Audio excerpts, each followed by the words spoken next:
Bonjour et bienvenue à ce nouvel épisode. Mon invité aujourd'hui, il est originaire de France et maintenant établi au Québec en tant que chercheur en microbiologie à l'Université de Montréal. En dehors de ses recherches à l'université, son champ d'expertise touche à la respiration consciente et à l'exposition au froid. Notre conversation aujourd'hui va porter sur la respiration et pourquoi c'est un élément important dans notre santé. On va parler des bonnes pratiques à avoir, de la respiration par la bouche versus par le nez. On va également parler du mouth taping et comment la respiration peut avoir un impact sur notre santé, nos émotions et notre humeur. Sébastien Zappa, merci beaucoup d'être avec moi aujourd'hui. Eh ben, merci Isaac de l'invitation, ça me fait bien plaisir d'avoir ce petit entretien aujourd'hui avec toi. Ton parcours t'a amené à suivre plusieurs formations, dont celle avec le célèbre Wim Hof. Tu es d'ailleurs le seul instructeur certifié niveau 2 du Wim Hof Method ici au Québec. Et Tu es il y en a également... un autre maintenant. Oui. Voilà, il y en a un Ah, autre. il y en a un Jusqu'à deuxième. il y a pas très longtemps, j'étais le seul, mais voilà. Mais Ah, OK. Parmi les seuls. honnêteté, voilà, je suis le premier historiquement, mais voilà. Bon, ben, c'est parfait. Fait que parmi un des seuls. Sinon, tu es également maître instructeur dans dans d'autres formations, tout axé sur la respiration fonctionnelle. On va avoir la chance d'en parler un petit peu plus de tes formations là, plus tard. Moi, je veux savoir de où a commencé ton intérêt pour tout ce qui entoure la respiration. Ben, en fait, ça a commencé, comme tu l'as dit en introduction, je suis originaire de la France, ça s'entend toujours, hein. Donc, mais pour ma carrière de scientifique, en fait, j'ai déménagé il y a longtemps. J'ai travaillé pendant 15 ans aux États-Unis avant d'arriver au Canada, enfin au Québec, en 2019. Mais avant ça, j'ai eu une longue parenthèse américaine.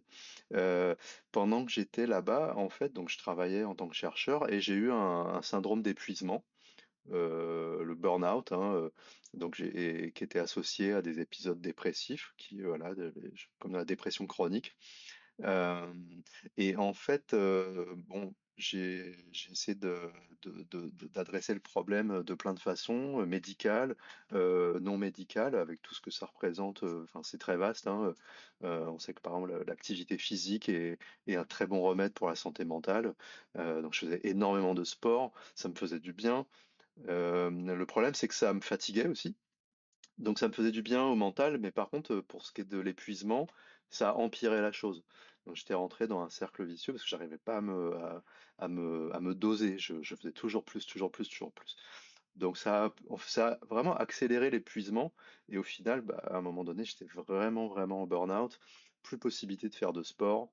La santé mentale, là pour le coup, a encore dégringolé encore plus. Euh, j'ai continué à explorer d'autres choses. Voilà, donc j'ai eu des antidépresseurs hein, qui m'ont aidé à un moment de ma vie. J'ai fait des choses plus en douceur, de la relaxation, de la méditation, enfin plein de choses comme ça. Mais bon, je pourrais en parler pendant très très longtemps, mais pour vraiment résumer ça et aller droit au but, c'est à partir du moment où j'ai commencé à travailler sur l'exposition au froid et sur la respiration, que j'ai commencé à sentir vraiment un mieux-être euh, voilà, qui ressemblait vraiment à quelque chose, quoi. Un peu, j'aime bien dire, des fois quand j'en parle à mes élèves, j'aime bien leur dire, c'est un peu comme si les antidépresseurs m'avaient permis de sortir la tête de l'eau, mais je restais toujours un peu comme ça, quoi, juste la tête sortie de l'eau. Et après, un travail que j'ai fait sur moi par le corps avec l'exposition au froid et la respiration et le mental, parce que bon, bah, la respiration, ça connecte quand même toujours un peu au mental, enfin, on en parlera peut-être plus tard. C'est ce qui m'a permis de sortir le reste du corps, en fait, quoi. Donc c'est comme ça que je suis rentré là-dedans. Euh, et donc ça s'est passé d'abord, tu l'as mentionné, par la méthode Wim Hof, donc l'exposition au froid, une technique respiratoire assez intense qui nous change un peu notre état d'esprit. On est un peu, enfin, je sais pas si les gens connaissent, qui écoutent, mais c'est quand même une technique assez particulière. Euh, et c'est de là, en fait, que ça m'a ouvert les portes un peu vers quelque chose de plus orienté vers la respiration fonctionnelle, qui est différent de ce qu'on considère être en général le breathwork. Le breathwork, si je veux un peu résumer, ça va être souvent ces séances comme la méthode Wim Hof, par exemple, comme on trouve dans la méthode Wim Hof, comme on trouve dans la respiration holotropique, comme on trouve dans le rebirthing, dans plein de choses comme ça, des séances intenses où les gens se rassemblent. On peut le faire seul, mais ça a toujours un peu plus d'effet en groupe. Et pendant un moment, on va y avoir ces respirations intenses qui vont un peu modifier notre état de conscience et nous mettre dans un certain état. Ça, c'est le breathwork, quoi. La respiration fonctionnelle, c'est plutôt bah, quand on est dans sa journée, là, on discute, par exemple, après, je vais aller au travail. Enfin, comment est-ce qu'on respire correctement dans ces moments-là, en fait? Dans ces moments où on n'y pense pas.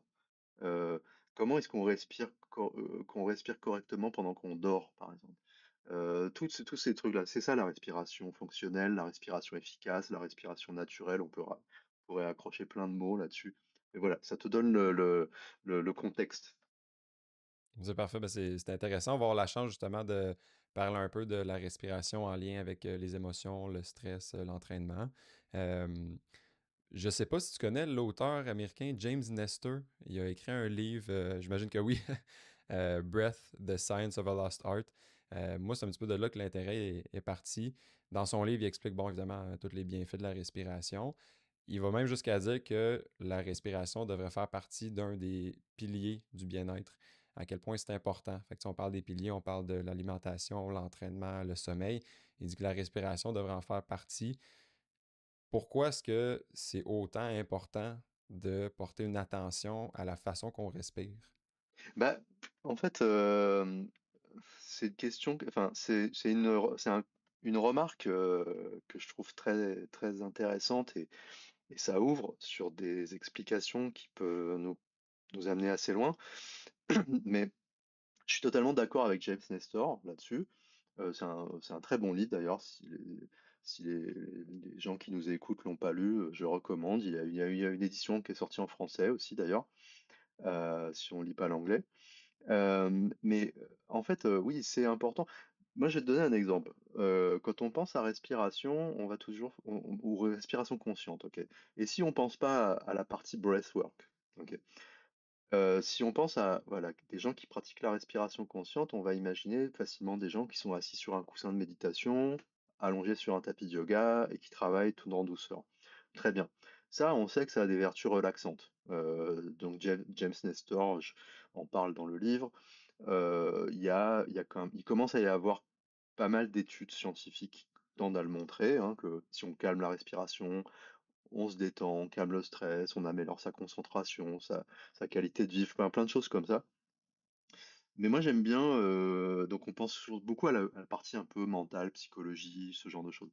Moi j'aime bien partir du corps, euh, et je dis toujours aux gens, quand vous allez au gym, bah, vous travaillez, je sais pas moi, vous allez travailler vos jambes, vous allez travailler vos bras, alors vous faites des squats, vous faites des pull-ups, enfin plein d'exercices comme ça, soulève de la fonte, des choses comme ça. Ça engage des muscles, ça engage des tendons, ça engage des ligaments, enfin voilà. C'est très anatomique, quoi. Et respirer, finalement, c'est quoi? C'est un mouvement aussi. Respirer, ça engage des muscles, ça engage des tissus. euh, ça engage, alors je vais citer par exemple, ça engage le diaphragme, le muscle le plus important, hein, quoi, de la respiration, un gros muscle qui est vraiment plein milieu de notre corps, voilà, qui va vraiment délimiter les viscères thoraciques des viscères abdominales, voilà, et qui maintient notre posture, etc. Enfin, donc, respirer. Si je dis, par exemple, les gens qui sont adeptes de la pratique sportive, et on sait que c'est quelque chose qui est a priori bon pour la santé, pour eux, ça fait complètement du sens de dire, ah bah si je veux marcher efficacement, enfin, porter mes courses d'épicerie efficacement, bah, j'ai besoin de muscles qui marchent de façon efficace. Donc, qui soient suffisamment forts, qui soient détendus quand ils travaillent pas, puissants quand on a besoin de les engager, ce genre de choses. Ok. Euh, et ben, respirer, c'est pareil, quoi. Si vous avez un diaphragme qui est fort, mais qui est relaxé par ailleurs, qui a beaucoup de mobilité, qui est bien élastique, vous allez respirer de façon plus efficace que si vous avez un diaphragme qui est un peu tout tendu, qui a pas beaucoup de force, ça va être beaucoup plus dur de respirer. Et ça, on sait que, alors, à confirmer, parce que je me rappelle plus de l'âge exact, mais à partir de très jeune, en fait, mais c'est c'est quand on a peut-être 2 ans, 3 ans, en force relative, en fait, on perd de la force dans le diaphragme. Euh, les bébés, quand un enfant naît, enfin un bébé et jusqu'à la toute petite enfant, en fait, le diaphragme est très fort. Et après, on perd en force relative, on gagne en force dans les bras, dans toutes les zones plus périphériques, quoi.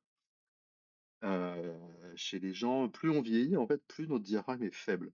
Ok. Donc, ça fait, et on sait que pourquoi c'est important d'aller au gym quand on vieillit, bah, c'est parce qu'on perd de la force musculaire avec l'âge, et il faut stimuler enfin, il faut se renforcer de plus en plus quand on vieillit. Mais sauf qu'on pense pas aux muscles de la respiration, on va toujours penser aux muscles des bras, des jambes, éventuellement un peu le dos, ce genre de choses, mais on pense pas aux muscles de la respiration. Donc moi, c'est pour ça que si je reviens un peu à ta question, pourquoi, d'après Jeff Nestor, ça c'est un pilier du bien-être, ben pour moi c'est un pilier du renforcement et de l'entretien physique au même titre qu'on s'entraîne ben, les jambes, les bras et le reste du corps, en fait. Euh, et si je peux juste enfin, pour finir, entre guillemets, parce qu'il y aurait tellement de choses encore à dire, mais j'aime bien aussi citer, alors parmi les méthodes que j'enseigne, il y a la méthode Reboot, et Yvan Kam, le fondateur de Reboot, j'encourage les gens à aller regarder ce que fait Yvan, c'est vraiment super intéressant.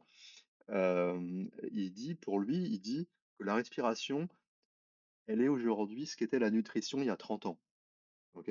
Il y a 30 ans, on commençait à se dire, ah, c'est important de bien manger quand même pour être en bonne santé. Mais ça émergeait un peu.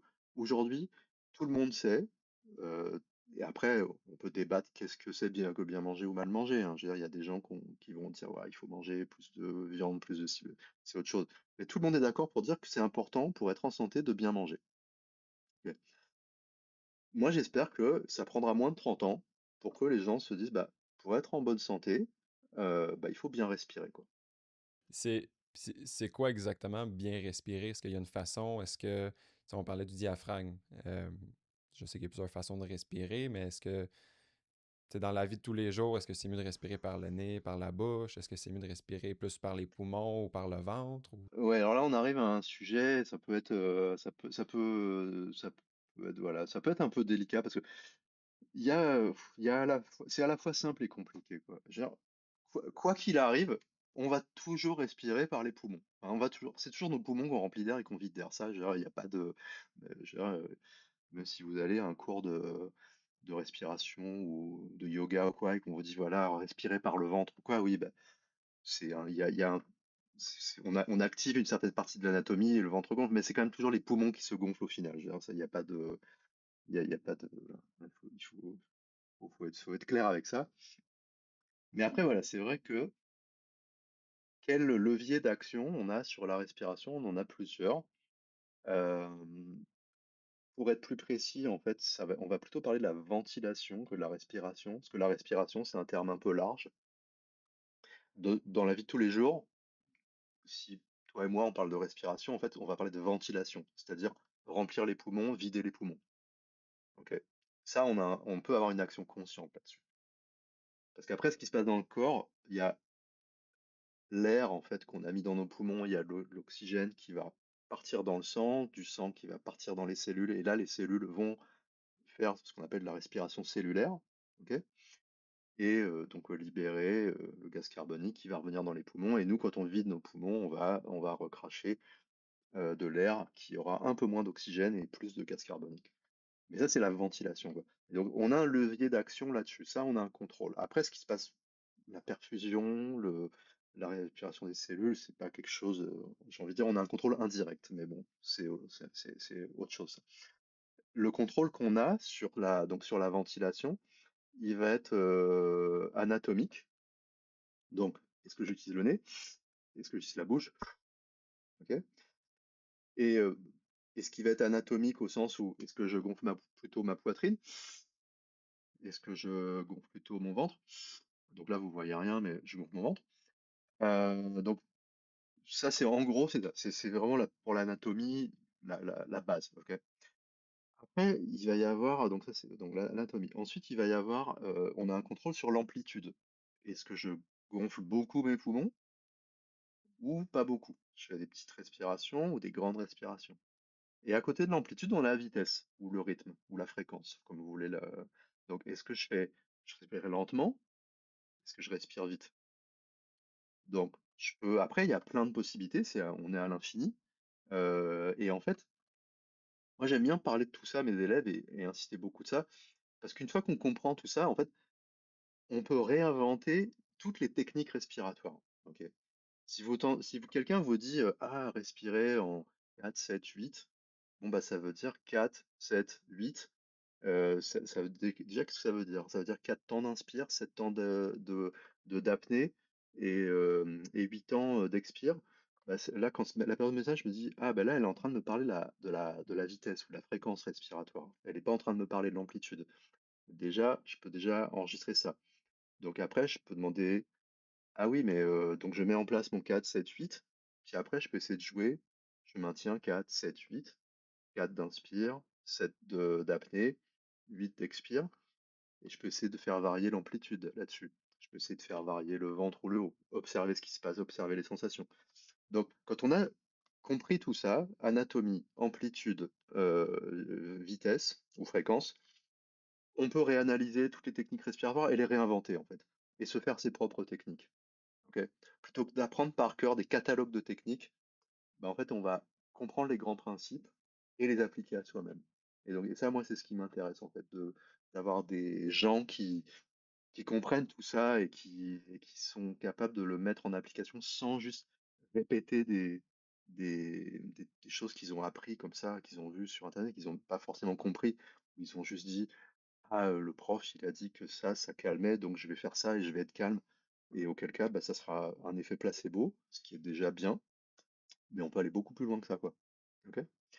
Donc, ta question de départ, parce que je me suis un petit peu, j'ai fait c'était comme c'était une longue intro, en fait, pour essayer de répondre à la question, mais qu'est-ce que bien respirer? Bah, j'ai envie de dire, ça en général, ça va consister à respirer, mais pour me justifier, ça prendrait des heures, mais pour d'aller à la conclusion, aller droit au but. En général, mais c'est une généralité, il peut y avoir des exceptions, ça va consister à respirer par le nez, à respirer plutôt lentement et plutôt peu. Ok. Donc ça, ça va être une respiration au repos. Mais après, bien respirer, ça veut dire être capable d'adapter la respiration à la situation. Là, moi, je t'ai dit, là, on est au repos. Ouais.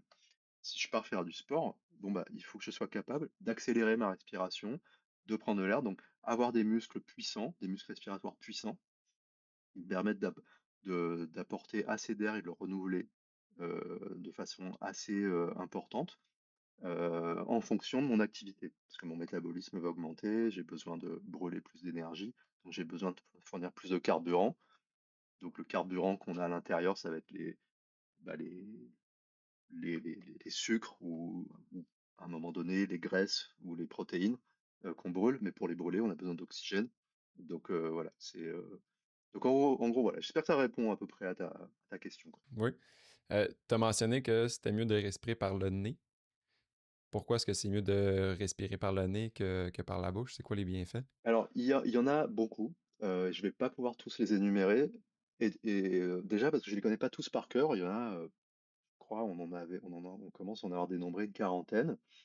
Donc je vais aller vraiment aux principaux. Sachant que quand je dis qu'il y en a une quarantaine, ce qu'il faut voir, c'est que ça provient parfois de choses qui sont enfin, j'ai envie de dire du bon sens anatomique, voire du bon sens médical. Et il y a d'autres choses, ça va être des articles scientifiques, mais des articles qui vont être faits sur une poignée de personnes. Donc, bon, c'est toujours un peu plus délicat de conclure de faire des grandes généralités sur des petites études qui concernent entre 5 et 10 personnes, mais bon, c'est toujours mieux que rien. Ok. Mais on va rester sur les choses vraiment complètement, enfin, on va dire les choses qui sont quand même plutôt admises en général. Bah, respirer par le nez, qu'est-ce que ça a de bien? Bah, c'est que déjà, le nez, ça va être une barrière filtrante plus efficace que la bouche. Ok. Quand l'air rentre par le nez avant d'arriver dans vos poumons, il va passer par tout un réseau de poils, de mucus, en fait, qui va agréger des poussières, des allergènes, des choses comme ça, des particules sur lesquelles il peut y avoir des virus, des bactéries, enfin voilà. On est constamment agressé hein, par des virus ou des bactéries qui viennent de l'extérieur. Alors la plupart sont complètement inoffensives, même ceux qui sont pas forcément, enfin même ceux qui peuvent être potentiellement pathogènes, bah, sont pris en charge par le système immunitaire. Ok, quand on se mouche là, que vous voyez cette substance un peu voilà verdâtre là qui sort, bah, c'est des cellules de votre système immunitaire en fait qui ont fait leur boulot, qui ont détruit des, des, des envahisseurs. Ok. Donc quand vous vous mouchez, vous pouvez avoir une petite pensée émue pour votre système immunitaire qui fait bien son boulot. Parce que quand tomber malade, en fait, on est constamment attaqué par des choses. Et tomber malade, c'est qu'à un moment donné, le système immunitaire, bah, il a eu un petit coup de mou, ou que le virus ou la bactérie était trop forte, quoi. C'est tout. C'est un rapport de force. Mais bon. Donc voilà, il y a cette capacité de filtre qui n'est pas parfaite, mais qui est mieux que rien, que la bouche n'a pas. Ok. Euh, la, L'autre chose, c'est qu'en fait, ça va conditionner l'air qui rentre dans les poumons. Donc, l'air de l'extérieur, il est plus ou moins chaud selon le moment de l'année, selon dans quel type d'environnement vous êtes, si c'est une pièce climatisée, si vous êtes dehors en plein été. Enfin, donc, la température est pas la même et l'humidité varie beaucoup. Mais par contre, c'est que les poumons soient pas stressés, c'est bien que l'air soit toujours à peu près à la même température et toujours à peu près à la même humidité. Et donc l'air, quand il rentre par le nez, en fait, il y a tout un système qui va faire comme des sortes de tourbillons. Ça, il va pas rentrer directement. En fait, il va y avoir des turbulences en fait qui se font dans les fosses nasales avant d'aller dans le nez. Et pendant ces turbulences, l'air va se réchauffer s'il a besoin d'être réchauffé. Il va s'humidifier s'il a besoin d'être humidifié et il va partir dans les poumons. Et donc ça, voilà, ça va permettre d'être moins stressant sur les poumons. Une étude, au moins une étude, peut-être plusieurs, je me souviens plus, a montré que par exemple, l'asthme induit par le sport, donc par exemple, typiquement quelqu'un qui va courir et qui a une quinte de toux, donc c'est quand il y a une réaction de spasme au niveau des muqueuses, au niveau des poumons, qui crée cet asthme post-exercice, enfin asthme induit par l'exercice. En fait, ces crises-là peuvent être fortement diminuées en respirant par le nez au lieu de respirer par la bouche, quand on va courir, par exemple. Ok. Donc ça, c'est un effet, voilà. Mais dites-vous que même sans être soi-même sujet à ce genre de problème d'asthme post-exercice, enfin d'asthme induit par l'exercice, pardon, on a tout à y gagner à respirer par le nez pour ces raisons-là. Donc ça, c'est vraiment les raisons principales. Après, on pourrait parler de la production de monoxyde d'azote, qui est un vasodilatateur. Il y a, c'est pas a priori, c'est pas la même activation des zones cérébrales, si on respire par le nez ou par la bouche. Enfin, il y a plusieurs trucs. Santé bucco-dentaire aussi. J'avais vu passer il y a quelques années une étude qui montrait que les gens qui respirent par la bouche n'ont pas la même population bactérienne dans la bouche par, euh, enfin, par rapport à des gens qui respirent par le nez. Donc voilà, toute une sorte de choses. Et puis bon, ça peut aller plus loin, mais après, comme je te disais, je ne connais pas par cœur non plus. Régulièrement, il faut que je me documente et que, ouais. Je pense que j'avais vu aussi les gens qui ont tendance à respirer plus souvent par la bouche. Ça peut changer la, la physiologie de la mâchoire, je pense. Je sais pas si c'est Ouais, vrai. ouais. Alors, moi, je pense que ça concerne surtout pendant le développement, les enfants. Effectivement, quand un enfant se développe, il y a, j'ai vu passer des choses, voilà, qui laissent penser que effectivement, pendant le développement, en fait, selon si on utilise le nez ou la bouche, en fait, la mâchoire va se développer différemment. Une fois qu'on est adulte, honnêtement, je suis beaucoup plus sceptique sur. Enfin, je sais qu'il y a j'ai vu des choses passer, ils disent ouais, voilà, si vous respirez par le nez, ça va changer, mais je pense que quand on est adulte, la marge de manœuvre est quand même beaucoup plus restreinte. Mais voilà, au moins chez les enfants, ouais. Euh, Ouais, ben, la mâchoire est déjà formée étant adulte, fait que c'est j'imagine ça, voilà, c'est qu'effectivement. plus compliqué. Il y a la posture, apparemment, effectivement, quand on respire par le nez, en fait, ça, moi, la façon dont je l'ai compris, hein, c'est qu'en général, respirer par le nez, ça oppose plus de résistance à l'air que la bouche. Et ça, tout le monde le sait. Dès qu'on a le nez un peu congestionné, inconsciemment, on a tendance à respirer par la bouche. Ou dès que la demande respiratoire augmente, on a tendance à respirer par la bouche. C'est pour ça que En général, quand quelqu'un va faire du sport, il se met à respirer par la bouche. Dès que quelqu'un est un petit peu enrhumé, un petit peu, je pense que si on est complètement congestionné, oui, on n'a pas trop le choix, mais si on est un petit peu congestionné, les gens ont tendance à respirer par la bouche. Enfin, donc, il y a plus de résistance, quoi qu'il arrive, même si le nez est bien dégagé, il y a plus de résistance à l'air que la bouche. Ce que ça fait, en effet indirect, ça va stimuler plus l'activation, ça va activer plutôt le diaphragme, ok, que si on respire par la bouche. Et le diaphragme, en fait, il a une composante. Alors, on pense toujours à diaphragme respiration, et c'est vrai, enfin, c'est pas faux. Mais le diaphragme a une importance assez importante, enfin, oui, une importance importante, c'est un peu une importance capitale plutôt, on va dire, sur la posture. Ok. Le diaphragme, il faut imaginer ce disque là à la base de notre cage thoracique qui vraiment, enfin, voilà, il maintient la cage thoracique en place. Il a des extensions qui partent dans les vertèbres lombaires, L1, L2, L3. Ok. Donc, il stabilise le bas du dos. Ok. Donc, un diaphragme fort, c'est un muscle qui va non seulement vous aider à être plus efficace en respirant, mais qui va aussi stabiliser la posture. Ok. Et ça, je fais comment dire, un retour à ce que je disais un peu plus tôt sur, ben, en vieillissant, on perd de la force musculaire en général, donc on sait que c'est important d'aller se renforcer. Et moi, j'ajoute à ça et de renforcer le diaphragme, parce qu'on sait qu'en vieillissant, on a de plus en plus de problèmes d'équilibre, de chute, la posture est de plus en plus, voilà. Donc, et pour renforcer ça, après, c'est un avis, enfin, il n'y a pas que moi qui le pense, mais c'est pas, j'ai envie de dire, c'est pas de la science pure et dure, montrée avec des vraies études cliniques, hein. Mais moi, j'ai envie de dire, pour mettre toutes les chances de son côté, renforcer le diaphragme, ça doit aider à renforcer la posture, l'équilibre, et donc bah voilà, à mieux vieillir, quoi. Bon, fait qu'on a vraiment tout à gagner de respirer par le nez. C'est la base. Je pense que ça suffit pas. C'est comme un peu, si je te dis, enfin, j'aime bien faire des comparaisons avec le travail qu'on fait dans un gym. Bah, oui, c'est super important de marcher tous les jours, de faire 8 à 10 000 pas, des choses comme ça, mais c'est bien aussi d'avoir du travail un peu plus en intensité, du travail plus de renforcement. Et je pense que le diaphragme, c'est pareil. Si respirer par le nez toute la journée, ça va être un peu vos 10 000 pas pour les jambes, mais de temps en temps, c'est bien aussi de faire du renforcement, de d'étirer, de faire des choses un peu plus. Mais respirer par le nez, j'ai envie de dire, c'est la base.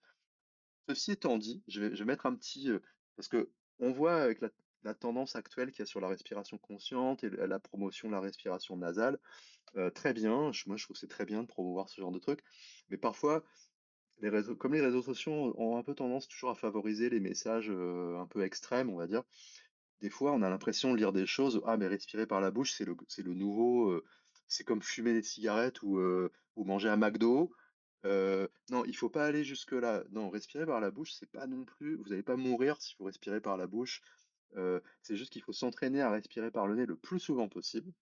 Mais de temps en temps, si vous respirez par la bouche, si par exemple exercice haute intensité et vous êtes complètement essoufflé, bah, c'est important de, voilà, de renouveler l'air plus vite. Respirer par la bouche, c'est pas la peine de se mettre des barrières stupides. Enfin voilà, quand on nage, on n'a pas vraiment le choix, on doit respirer par la bouche et pourtant, bah, la natation, c'est un bon sport, et les gens sont en bonne santé. Enfin, donc, c'est juste, voilà, le restant de la journée, quand vous n'êtes pas dans la piscine, bah, faites attention de respirer par le nez. Tout. Ah, c'est bon. Pas de parano, il faut pas tomber dans les excès, quoi. Non, c'est ça, des gens qui vont à l'extrême, il y en a quand même beaucoup sur les réseaux sociaux. Là, ça, Ouais, clairement, il faut faire attention. Fait que merci d'avoir c'est ça. clarifié. Là. C'est favorisé par Euh, les algorithmes, quoi, donc c'est bien de temps en temps ouais, d'essayer de. Ouais. exact. Je pense aussi dans les recherches, quand j'ai regardé un petit peu, respirer par le nez va avoir beaucoup de bienfaits aussi quand on va dormir la nuit. Je pense aussi aux gens qui font possiblement de l'apnée du sommeil. On peut peut-être en parler un peu si jamais, mais le mouth taping, je sais pas si tu connais ça un petit peu, les gens qui font se mettre un tape ou une bande sur la bouche pour se forcer à respirer par le nez. J'ai entendu dire que ça l'aidait un peu pour l'apnée du sommeil et que juste tout court, respirer par le nez quand on dort, ça a des bienfaits. Bah, en fait, ouais, alors, on arrive à un sujet qui est un peu, qui peut être un peu délicat, parce qu'il y a un peu des études scientifiques hein, sur le mouse typing.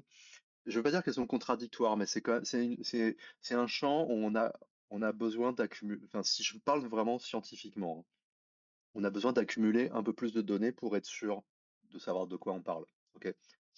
Après, hors des études scientifiques, il y a toute la partie plus empirique. Ok, genre, ok, on essaye des choses, on observe ce qui se passe. Ok, et c'est pas de la bonne science. Ok, mais n'empêche que c'est des informations. Ça va être des anecdotes, des choses comme ça.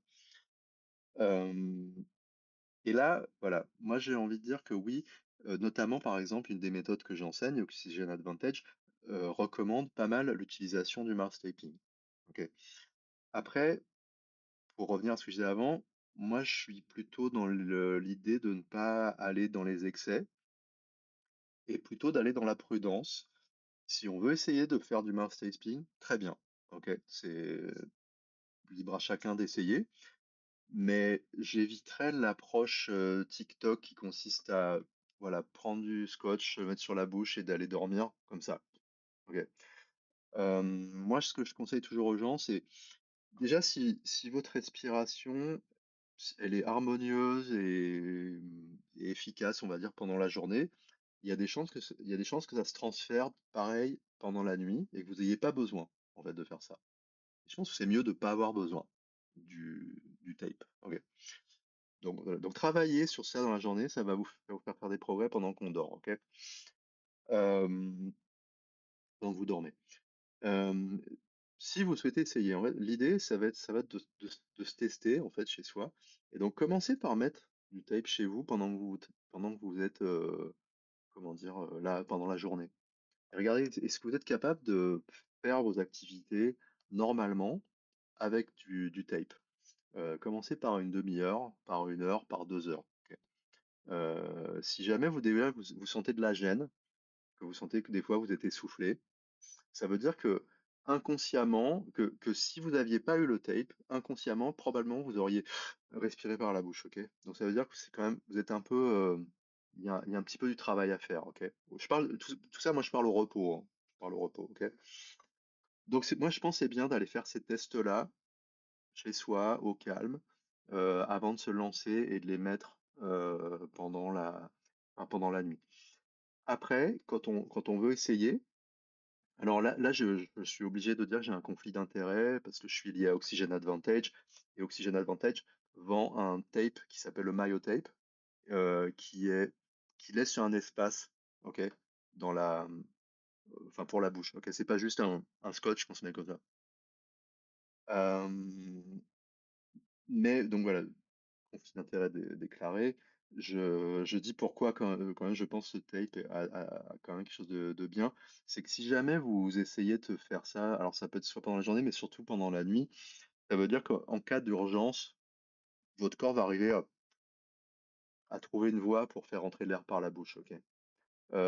Et ça a l'air de rien, mais c'est important. Enfin, ça peut, selon- sur certaines personnes, ça sera complètement inutile comme détail, mais chez des gens, avoir la bouche fermée comme ça peut déclencher une sorte d'anxiété. Et si cette anxiété arrive pendant le sommeil, ça peut, oui, voilà, ça peut être quelque chose de problématique. Donc c'est pour ça, je pense que ça peut être une bonne façon de le faire plutôt que d'avoir de ce. Moi personnellement, je suis pas spécialement anxieux, mais j'ai aucune envie de me mettre du duct tape pour me bâillonner pendant que je dors. Je dormirais pas bien hein, comme ça. Donc je préfère y aller en douceur. Donc voilà. Donc j'espère que ça répond quand même un peu un peu à la problématique, ouais. Ben, c'est un super bon truc de l'utiliser pendant le jour pour se pratiquer justement à Ouais, respirer par le nez. Ça, je pense déjà, même si c'est pas pour le sommeil, juste pour justement entraîner ton diaphragme, entraîner ton corps à respirer plus par le nez, déjà, c'est un super bon truc, là. Moi, j'aime ça. le but étant de ne pas avoir à l'utiliser, c'est ça en fait le truc. Mais Exact. il faut le prendre comme un outil pour progresser, pour s'améliorer, mais il faut pas considérer que c'est comme une pilule qu'on prendrait jusqu'à la fin de sa vie. Enfin, moi, en tout cas, c'est mon point de vue là-dessus. Il y a des gens, ils jurent que par ça, ils peuvent pas dormir sans ça ou quoi, mais moi, mon idée, c'est plutôt de se dire, ouais, c'est un objet qui sert à m'entraîner, et puis le mieux, c'est de ne pas en avoir besoin, quoi. C'est ça. Faut plus le voir comme un entraînement, comme aller au gym, mais Ouais, éventuellement, il faut que tu sois capable de le faire sans. Et ouais, juste, voilà, c'est toujours important de faire des mises en garde quand même, parce que je sais qu'il y a eu, j'ai vu passer des articles dans la presse, par exemple de médecins qui disaient attention, ça peut être une mauvaise idée, etc.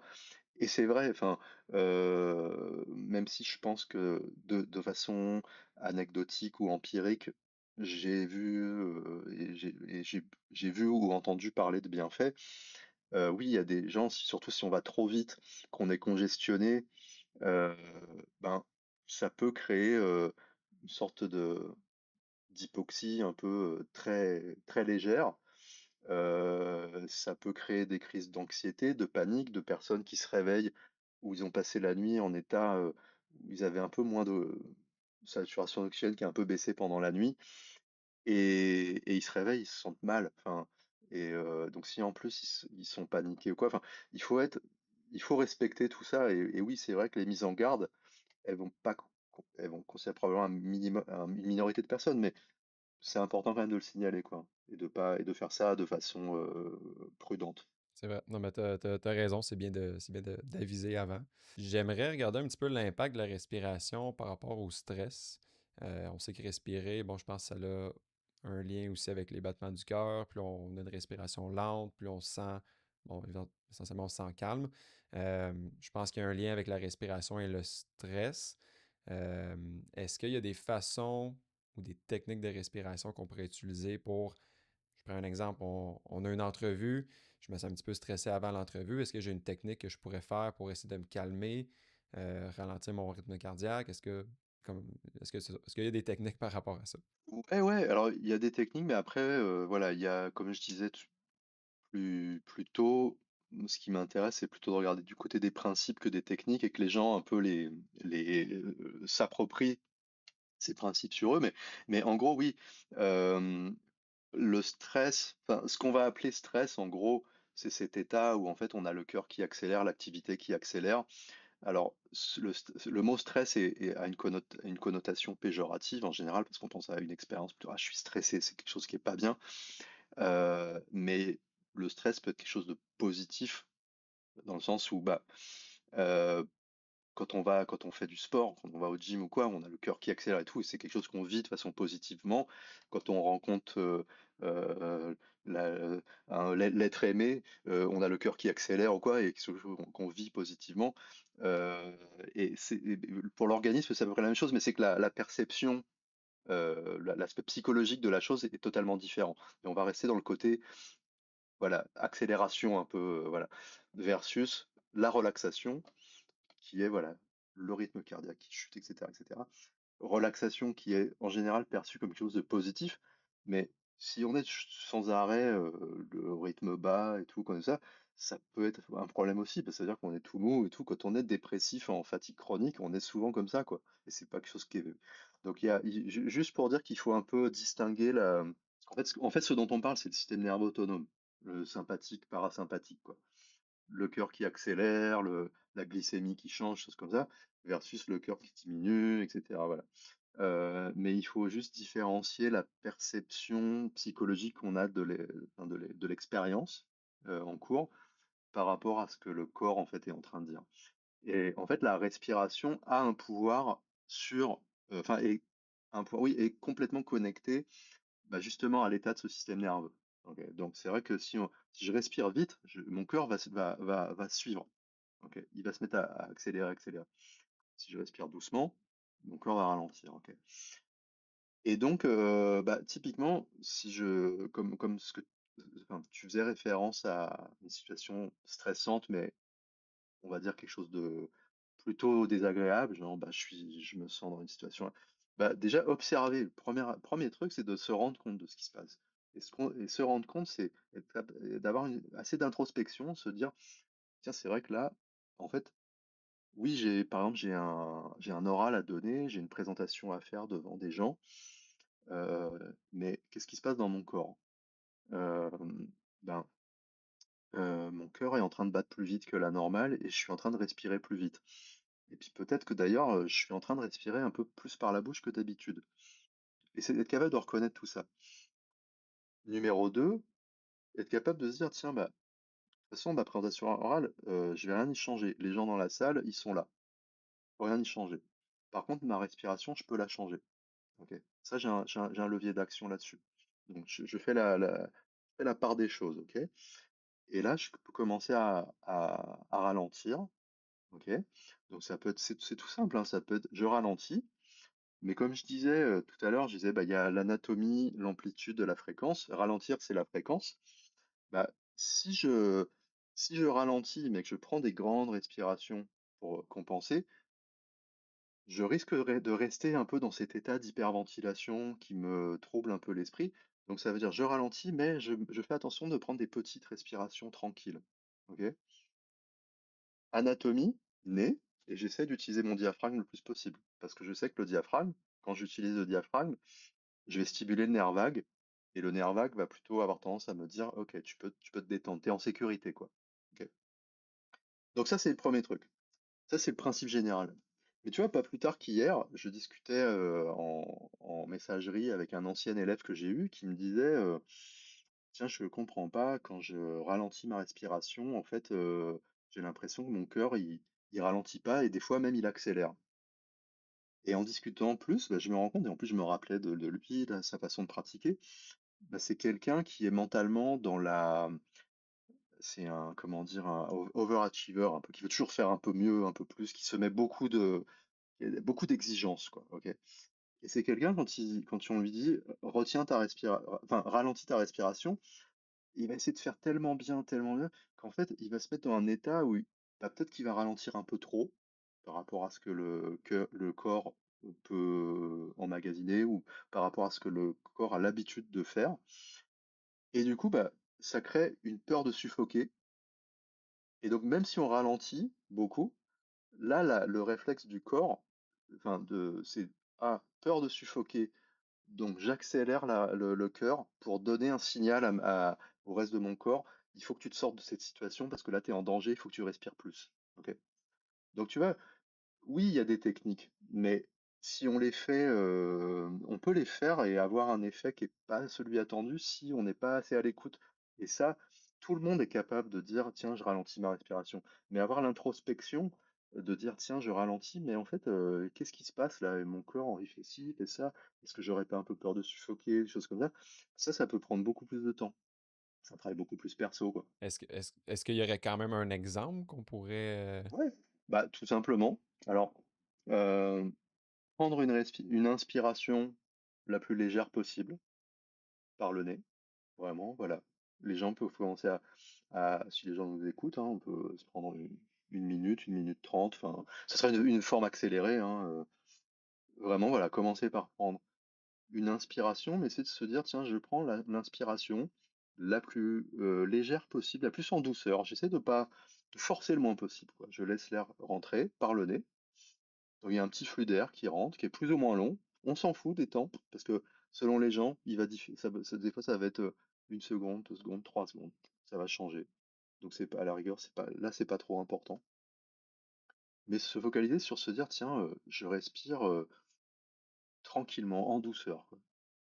Et une fois qu'on a ça, se dire, bah maintenant, tiens, je vais regarder ce qui se passe du côté de l'expiration. Et là, de se rendre compte, quand j'expire, je fais attention que ce soit sur une relaxation. En fait, l'air, je ne fais absolument rien pour chasser l'air des poumons. En fait, je me relaxe et c'est cette relaxation qui chasse l'air hors des poumons. Ok. Là, on commence à commencer à se rendre compte d'un truc, c'est que quand j'inspire, même si c'est une petite inspiration en douceur, c'est quand même un travail un peu actif. Ok.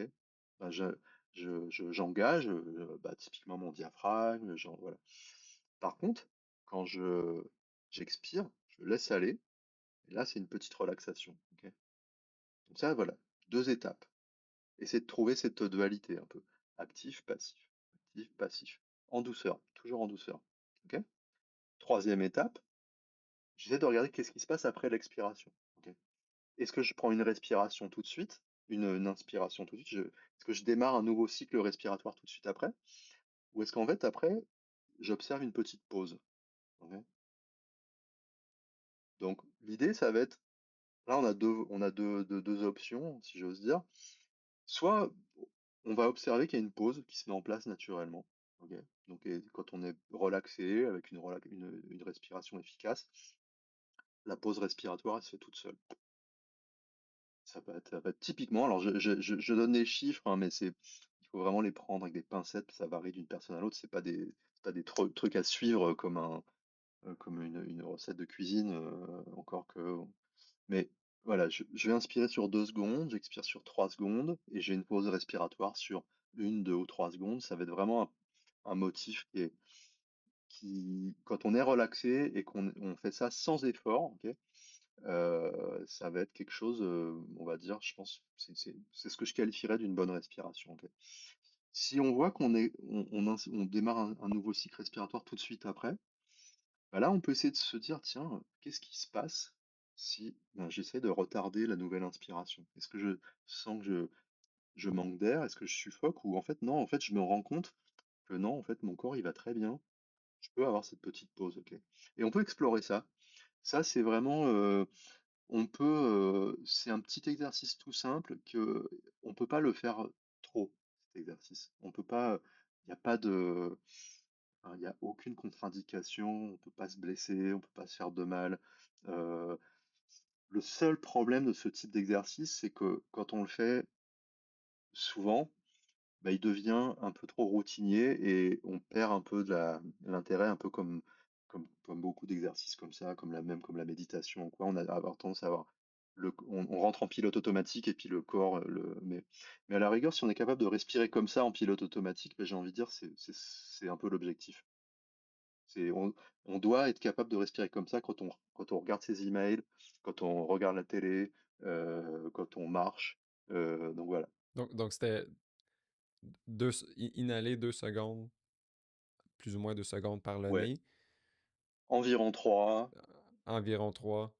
Je me Avant de relaxe. recommencer le nouveau cycle, on attend 1 à 3 secondes. Voilà. Mais essayez de le faire dans une attitude où ça serait pas forcé, où ça serait quand même vraiment tout en douceur, quoi. Mais ça se pratique. Ouais, ouais, tout à fait. Et on peut pas le C'est pratiquer comme un entraînement. assez. Ouais, ouais. C'est bon à savoir. La dernière chose que j'aimerais regarder avec toi, c'est est-ce que la respiration a un impact sur nos émotions et notre humeur? Alors oui. Alors là, on rentre dans des choses, on est moins dans le scientifique entre guillemets, on est plus dans l'observation empirique, les choses comme ça.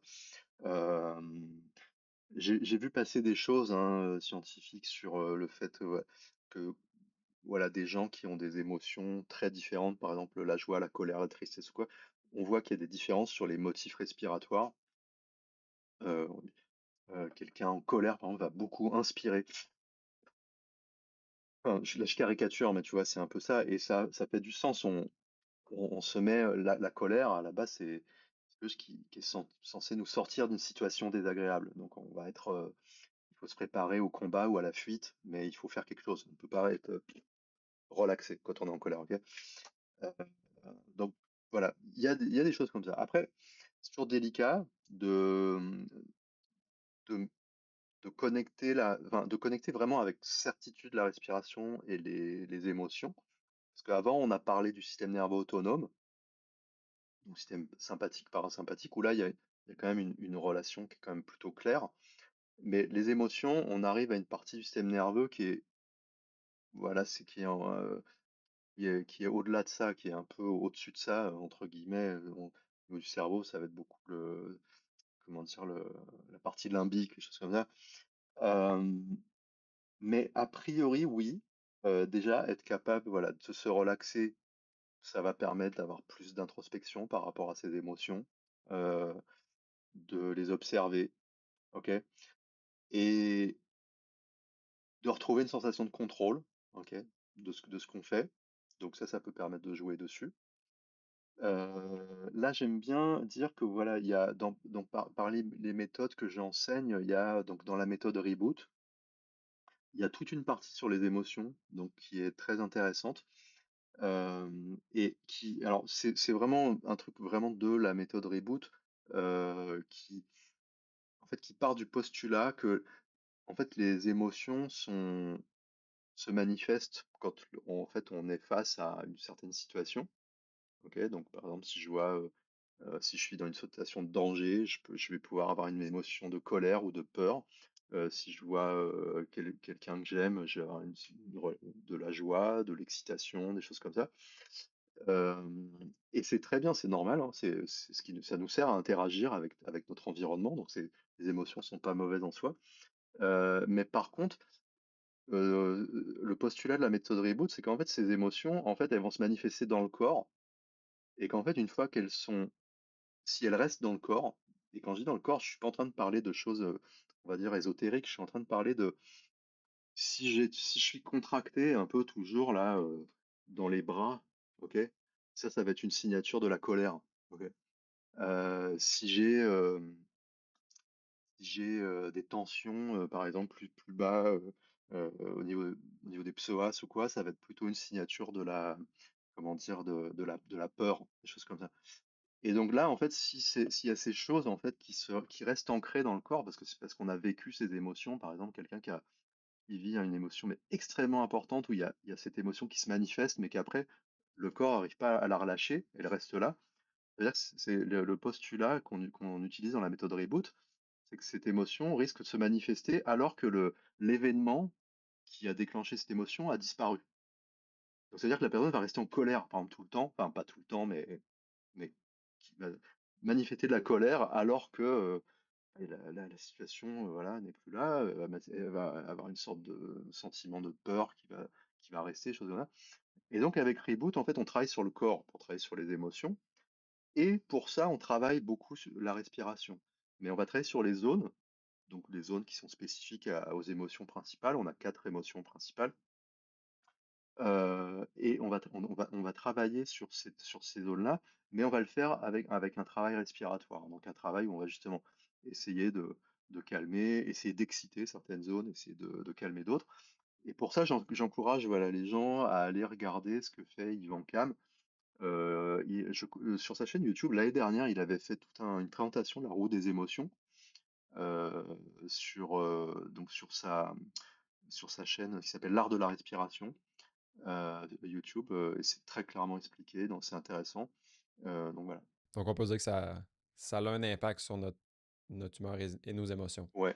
J'ai la envie de dire, voilà, respiration. pour résumer, si vous avez une pratique respiratoire, on va dire respiration consciente de base, un peu comme tout ce que j'ai dit un peu depuis le début, respirer par le nez, respirer par le nez, ça devrait vous faire du bien pour avoir un meilleur contrôle de l'humeur, de pas être sans arrêt, de se sentir plus en contrôle, ok, et donc de se sentir mieux, ok. Mais après, pour un travail plus en profondeur, là, moi, ce que j'ai vu que je trouvais vraiment intéressant, euh, ouais, c'est le travail de la roue des émotions, de la méthode Reboot, ouais. Ben, justement, dans les notes du podcast, je vais mettre en lien ton site internet.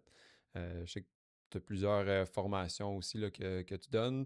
Je pense qu'il y en a une justement qui s'en vient prochainement. Euh, je te laisse la place. C'est quoi exactement les formations que tu donnes, puis l'événement aussi qui s'en vient? Moi, je suis curieux de savoir un petit peu plus sur ça. Eh ben là, c'est mon projet à date, c'est mon projet le plus ambitieux. Donc, je fais une formation sur la méthode Oxygen Advantage à Montréal le 10 au 13 octobre. Donc, Oxygen Advantage, c'est une méthode où on apprend on va dire, les bases de la respiration fonctionnelle, comment respirer correctement, un peu tout ce que j'ai dit là, et aussi des techniques respiratoires et des principes pour améliorer performance sportive et cognitive. On pense souvent au sport, mais ça peut s'intéresser à la partie cognitive. Euh, Ça sera la première fois que cette formation, c'est une formation certifiante, hein, j'ai déjà fait des masterclass, présentation de Oxygen Advantage, tout ça sur une demi-journée, mais là c'est 3 jours et l'idée c'est de certifier des gens pour qu'ils deviennent instructeurs de la méthode, qu'ils aient le droit de l'enseigner avec le logo Oxygen Advantage, accès à la communauté Oxygen Advantage, notamment le fondateur Patrick McKeown, où on a régulièrement des masterclass, des choses comme ça, où on peut discuter d'aspects plus spécifiques. Les, les gens qui enseignent Oxygen Advantage ou enfin, on peut utiliser Oxygen Advantage comme quelque chose où on donne des cours donc de la méthode Oxygen Advantage, c'est une possibilité, ça existe. Mais souvent, le profil des gens qui est particulièrement intéressé, ça va être des gens qui travaillent beaucoup dans le monde de la santé, fitness, bien-être, heu, donc physio, thérapeute, psychologue, prof de fitness, prof de yoga, qui veulent avoir ajouter un bagage à leur bagage, qui est déjà plus ou moins gros, pour pouvoir proposer à leur clientèle, bah, voilà, tiens, OK, on travaille là-dessus, mais pour en ce qui concerne la respiration, voilà ce que tu peux faire, voilà ce que tu peux ajouter. Donc voilà, c'est mon projet, le plus ambitieux, à ce jour. Donc 3 jours de formation, à la fin duquel il y a un petit examen écrit en ligne qui est pas avoir peur, heu, enfin voilà, faut pas avoir peur de ça. Et des études de cas, essayer de montrer qu'on a appris à ses amis comment pratiquer la méthode Oxygen Advantage et là après on est certifié. OK? Et j'en profite pour dire que il y a un prix Early Bird, OK, qui se termine, non, qui s'est terminé hier en fait. Mais les gens qui écouteront ton émission, s'ils sont intéressés par la formation, je leur offre le prix Early Bird, s'ils veulent s'inscrire même au dernier moment. Donc voilà. C'est parfait. C'est super gentil de ta part. Fait que c'est ça, pour ceux qui s'intéressent, ton site internet, il y a toutes les formations que tu donnes, il y a ton événement aussi qui s'en vient bientôt. Merci beaucoup d'avoir Ouais, pris le temps de parler avec moi aujourd'hui. Je pense que bon, on aurait pu prendre 3-4 heures pour parler de la respiration, mais on a quand même touché à des sujets importants. On a eu des bons conseils aussi de ta part. Fait que merci beaucoup là, pour ton temps. bah, merci à toi pour cette entrevue et j'espère que les auditrices et les auditeurs seront comblés. J'en doute pas. Excellent. Ben merci à toi. Beh, merci. Merci encore d'avoir écouté l'épisode aujourd'hui. Si jamais tu as des sujets ou des experts que tu aimerais que j'invite sur le podcast, laisse-moi le savoir dans les commentaires. Encore une fois, une façon super simple de m'encourager, ben, c'est de s'abonner, c'est de partager l'épisode. C'est un nouveau projet pour moi. Donc, si jamais tu as des commentaires ou du feedback à me donner, c'est toujours apprécié. Merci beaucoup.